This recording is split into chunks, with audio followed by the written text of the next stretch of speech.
Buongiorno e ben ritrovati con il TG Flash di New Sicilia, di seguito i titoli più importanti della mattina.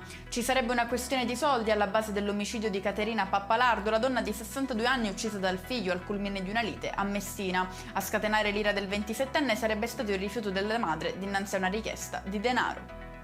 Nuovi sviluppi nelle indagini sulla tragedia avvenuta nei giorni scorsi a Cefalù, in provincia di Palermo, dove un turista tedesco è morto per avvelenamento da monossido di carbonio. Sebbene il camino presente nell'abitazione sia stato considerato il principale motivo della tragedia, l'accensione di una caldaia esterna avrebbe contribuito a innalzare il livello di monossido oltre i limiti consentiti. Annullata con rinvio la richiesta dei domiciliari per il sindaco di Paternò, Nino Naso. Questa è la decisione della Corte di Cassazione in merito alla situazione giudiziaria del primo cittadino, indagato nell'ambito dell'inchiesta Tena per voto di scambio politico mafioso. Fermati nel nord Italia due tunisini accusati del tentato omicidio di un connazionale il 3 gennaio scorso a Pachino, nel siracusano. Un terzo uomo che si è presentato spontaneamente alla polizia è stato denunciato.